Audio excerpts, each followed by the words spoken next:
What is up, home workout and bodyweight exercise fans? In today's video of homemade muscle, I'll be answering one of your questions. Specifically, Rosario sent me an email asking, what can I do to get rid of that final layer of stubborn fat? I've been doing my strength training, I've been trying for so long, I just can't get rid of that, little thingy here around my waist. Pretty typical for guys, right? We all struggle.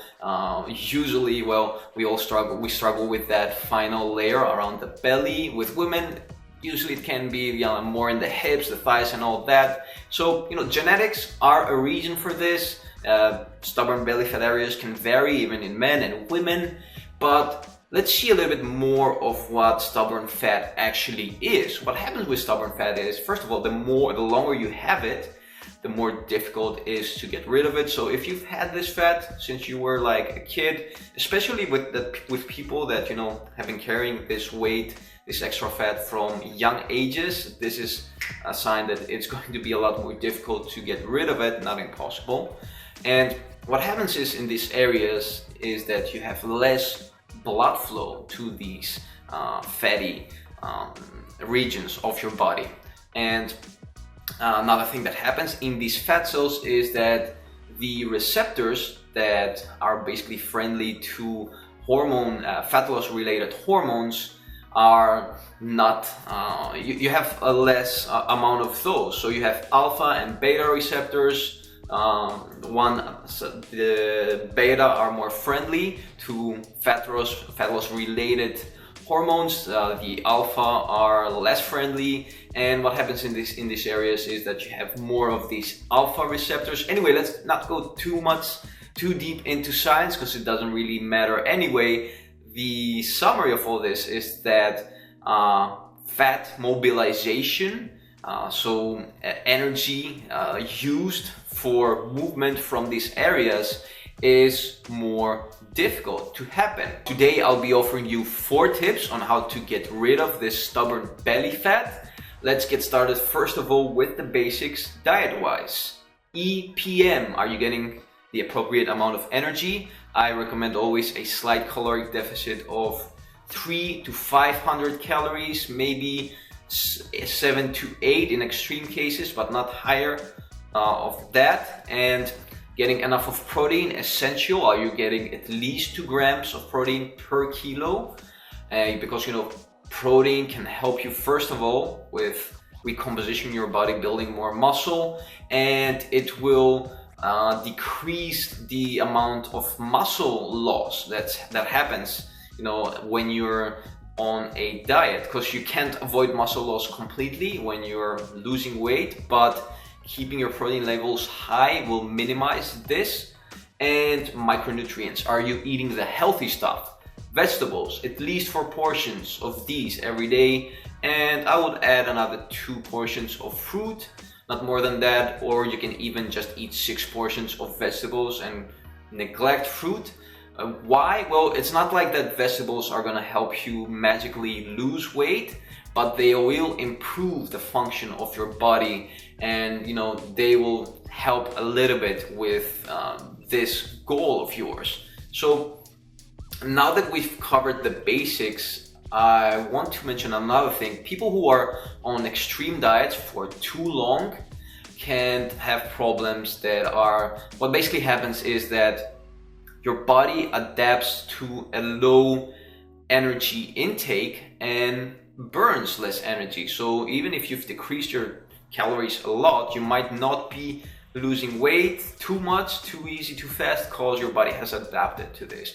Now this is not that common, so don't overanalyze things and think that you have this if you haven't really done any extreme diets for too long, but it might be the case. What can you do for this? What happens basically is, with this problem, your body also decreases production of thyroid hormones, leptin hormones, and stuff like that.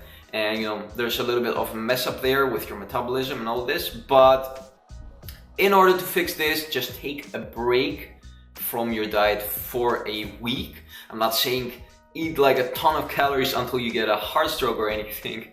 Just, you know, take a break, don't think of your diet for a week, eat a little bit more, maybe binge it a little bit like the first day or two to get it out of your system. Make sure that you're moving though, so you don't get completely messed up. And after that, you'll see that, you know, once you switch off the diet mindset, you won't be needing to eat so much most of the times. After that, what I recommend also is once a week, eat a little bit of more fats and carbs, because this will help with all these issues we talked, and be on a slight caloric surplus, like not too much. Basically, try to be around maintenance or plus 200 to 300 calories max. Make sure you count your calories that day, because it's really easy to lose track. Do this once a week. It will help you to avoid getting back into these problematic issues with your metabolism. Tip number 2 is strength training. So you need to focus on getting stronger, not just do strength workouts. Focus on getting stronger. Focus on adding reps, on getting more muscle tension, mind to muscle connection, basically challenging yourself every time you train. This will help your body to reprioritize that, you know, it will help you make your body think that, you know, okay, I need more muscle and fat is not that useful to me in a way. So, you know, this will help with recompositioning, and also switch it up a little bit every now and then. If you've been doing this training program for a long time, add a little bit of variability. I'm not one of the guys that says that you have to shock the muscles, you know, every 2 weeks, like change your workout plan and all that. No, like every 6 to 8 weeks though, it's good to add a little bit of a small change. Make sure that you're doing a little bit of everything: low reps, high reps, metabolic training, supersets, circuit training, you know. So try to combine things a little bit and to challenge yourself as much as possible.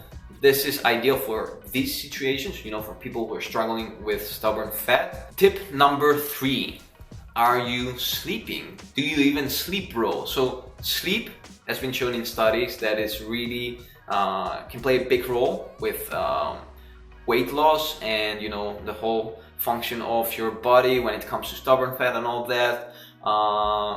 People who don't sleep enough have shown to have more cravings for the unhealthy, like dirty stuff, like junk food, salty stuff, sweet stuff. And, you know, it can also mess up a little bit with your metabolism. So make sure you sleep enough. How much? Spend at least 8 hours in your bed every night without any screens, light and all that, and stay in a dark room and just relax and sleep as much as possible out of those 8 hours. Tip number 4. If you've tried all this and you're still struggling with that final layer of stubborn fat, what I recommend is fasted movement.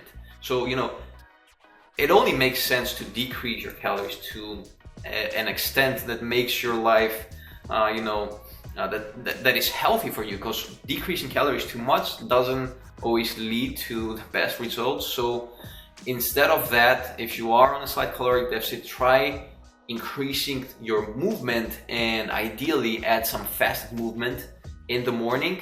So go for a big walk, 60 minutes, 80 minutes. If you have dogs, take those out with you. Have an audiobook if you get bored, whatever might help you. Or you can even do some low intensity cardio. This is like a tip I give to people that have tried all the things above and nothing has helped with them. So these are my 4 tips for you, Rosario. Let me know in the comment section below if this helps.